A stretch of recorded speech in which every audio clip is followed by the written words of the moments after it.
Hola chicos, hoy vamos a desarrollar el diseño de compensadores de adelanto-atraso basado en el método lugar geométrico de las raíces. Esta clase la hemos dividido en dos videos. Ahora vamos a tratar la primera parte en un caso particular de este tipo de compensadores y continuaremos el desarrollo en un segundo video. Bien, hasta ahora hemos visto que existen dos tipos de compensadores que podríamos agregar al sistema de manera a modificar el comportamiento del mismo.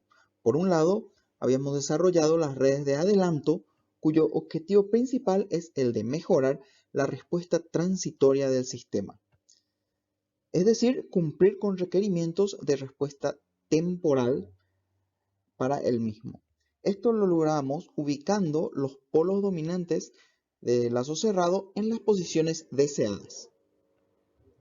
Es decir, modificábamos el lugar geométrico de las raíces para que el mismo contenga al polo deseado y luego a través de un ajuste de ganancia ubicar las raíces de la ecuación característica en los puntos que nos permitan tener el comportamiento transitorio en términos de frecuencia natural y coeficiente de amortiguamiento que nos proporcione la respuesta temporal deseada. Por su parte, las redes de atraso tenían como objetivo principal el de mejorar la respuesta en estado estacionario sin modificar la respuesta transitoria del sistema. Es decir, mejorar la respuesta en estado estacionario sin variar significativamente la ubicación de los polos dominantes del lazo cerrado, para así cumplir con requerimientos de error en el régimen permanente. ¿Cómo lográbamos eso? Pues aumentando la ganancia directa en estado estacionario sin modificar, justamente como mencionaba, la ubicación de los polos dominantes del lazo cerrado.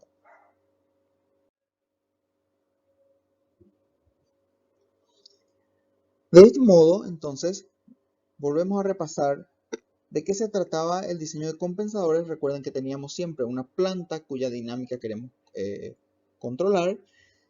Diseñábamos un sistema de retroalimentación donde introducíamos una referencia y generábamos una señal de error.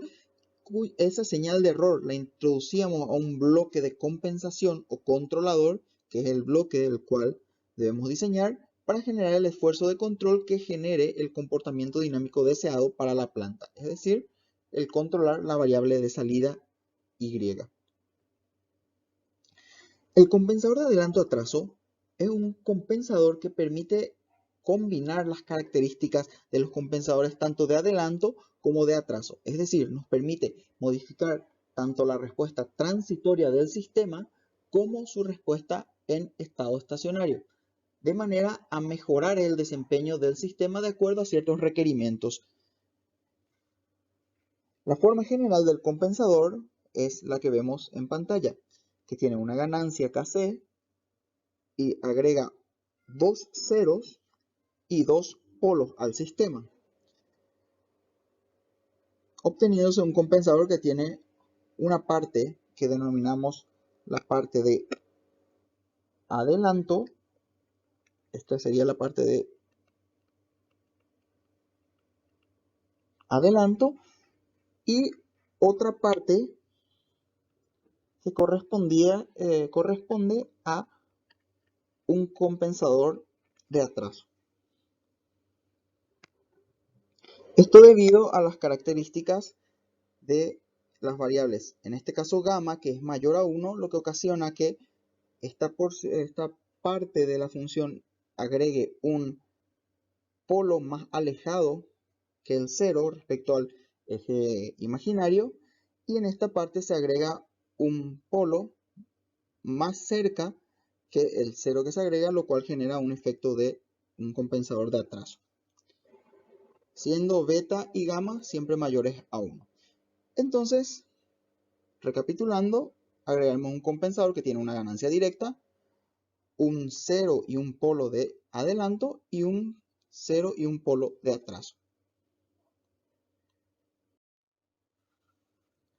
Para diseñar los compensadores de adelanto existen principalmente dos casos particulares.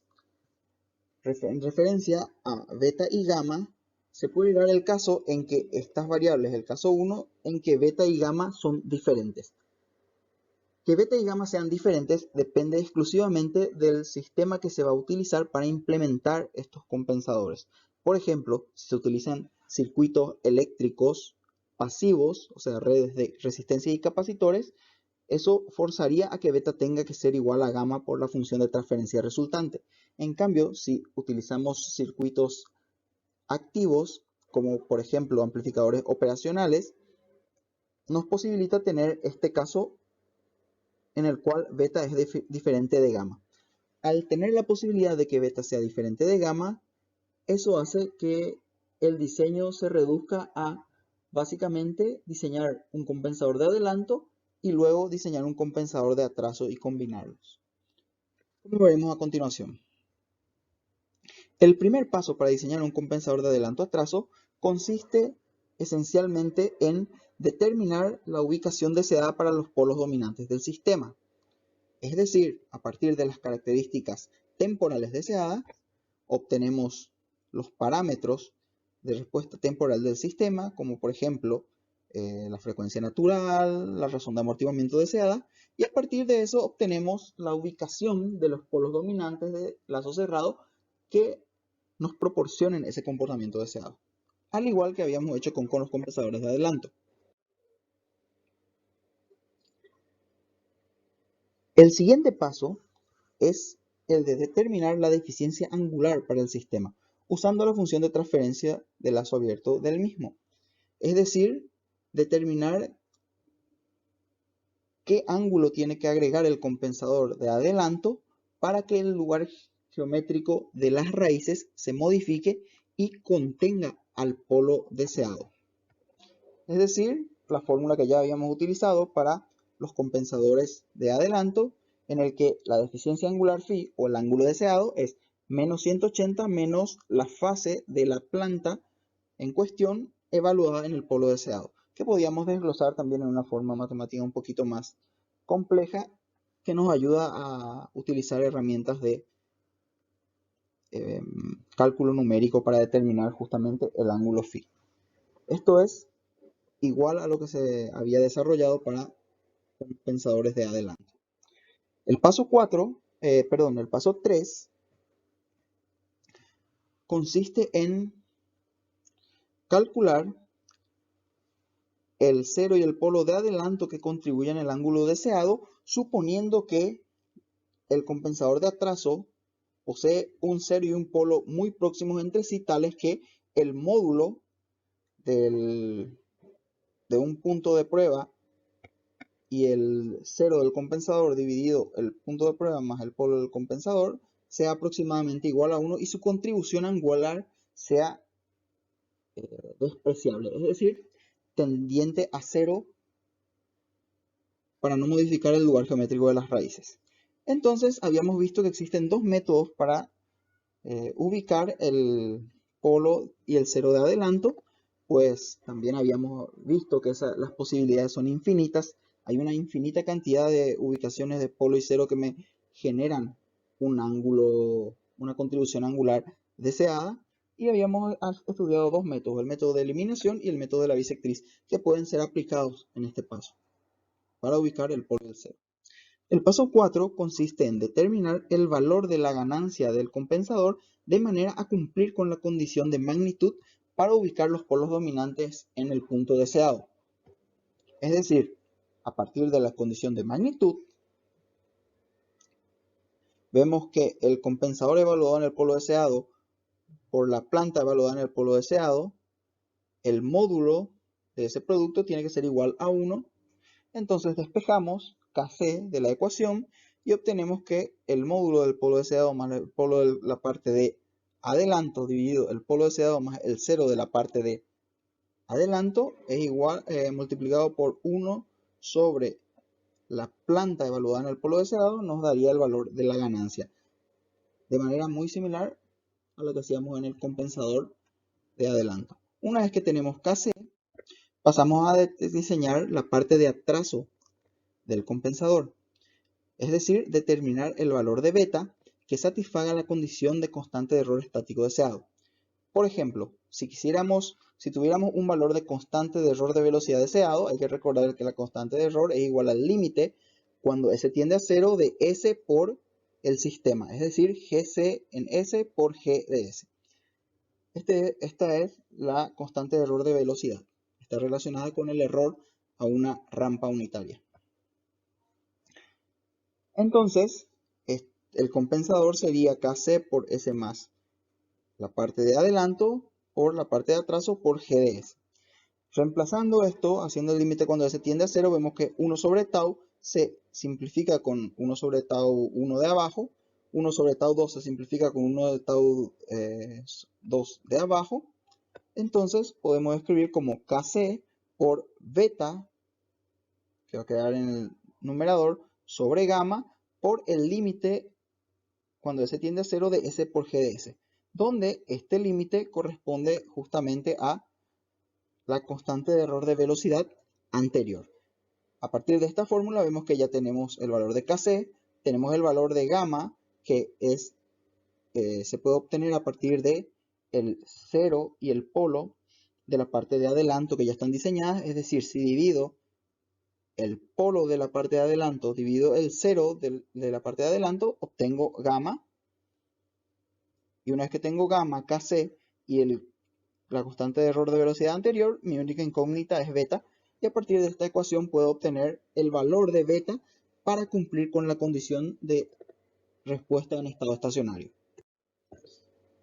El paso 6 consiste entonces en determinar el 0 de la parte de atraso, que habíamos definido un criterio en la parte de diseño de compensadores de atraso de hacerlo como una décima parte de la parte real del polo dominante, el valor absoluto del 0 de atraso, ¿sí?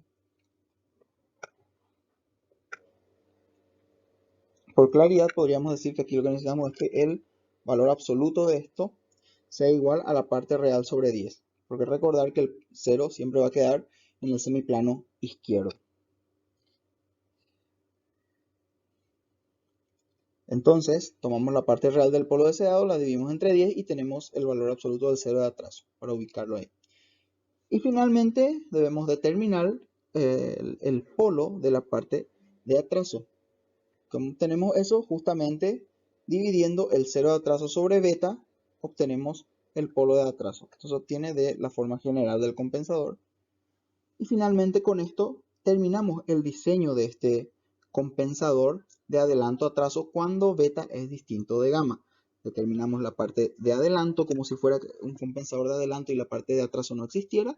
Y luego determinamos el 0 de atraso y el polo de atraso dependiendo de la constante de error de donde obtuvimos el valor de beta.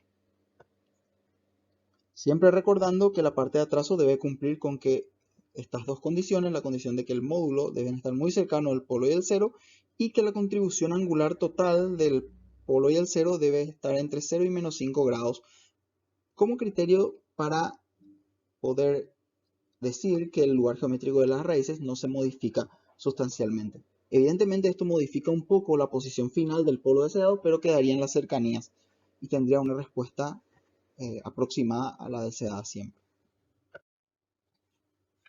Muy bien, eso ha sido todo por esta primera parte. En el siguiente video desarrollaremos el caso 2, en el cual la implementación obliga a que beta sea igual a gamma, entonces se debe desarrollar un nuevo método de diseño para los compensadores de adelanto atraso. Espero les haya sido útil y nos vemos en el siguiente video. Chao.